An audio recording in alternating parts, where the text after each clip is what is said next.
So I grew up in a non-Christian family. I was christened as a baby and I went to a Church of England primary school, but everything kind of ended there. When I went home, my parents didn't believe Jesus wasn't a part of our everyday life, so it was just fun and games for me really. And then once I'd left primary school, that didn't carry on, but I always felt like there was something more for me, like there was something more in life. The way that I actually came to know Jesus was the beginning of this year, and I was listening to some worship music in the car with my boyfriend Will, and it was a song called Fierce by Jesus Culture, and it just spoke to me so much. Like, I wanted to know, who was this God that they were singing about? Who was this person, and who is it that could love so ferociously regardless of what it is that we do? So after that, for about a week, I had this feeling that I really wanted to know who this was. I kept having these questions in my head and in my dreams saying, when are you going to come to church? And like, if you want to come and meet me, then come and meet me, come and find me. I sort of did a little bit of searching around with some of my friends, and they suggested Freedom Church to me, so I looked it up online and met up with one of the camp pastors,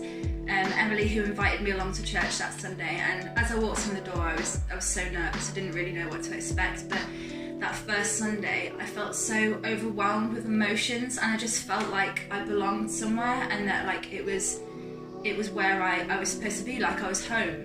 So I actually got baptised this year in June. I decided to give my life to Jesus when I just kept having these feelings all the time saying, this is where you're supposed to be. You need to let go of any control you think you've got. You need to start living your life for God and following Jesus. Like, this is what you need to do. So I made the decision to be baptised, which was a great decision. It was nice to outwardly show what I could feel that was inwardly happening to me with God.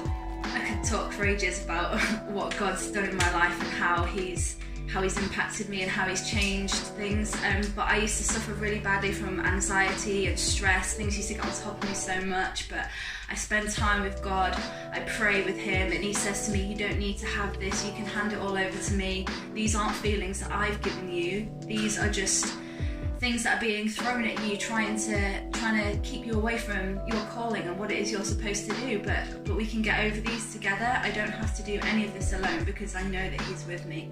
Because he doesn't want me to be burdened, he loves me. Like, one thing that I know that he's teaching me definitely is obedience. He's teaching me that the best way and the only way is to follow him and to listen to what he has to say, because I have tried to be really independent in the past, but actually I'm dependent on God. That's always been the missing piece. So I know that whatever happens, he will love me, he will always be there with me, and he will always guide me.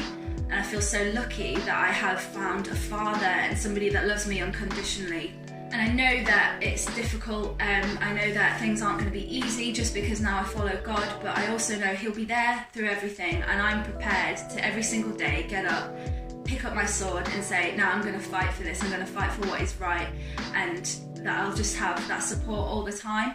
And he gave so much for me, so it's the least that I could do, like to lift his name high every single day and to praise him for all that he's done in my life.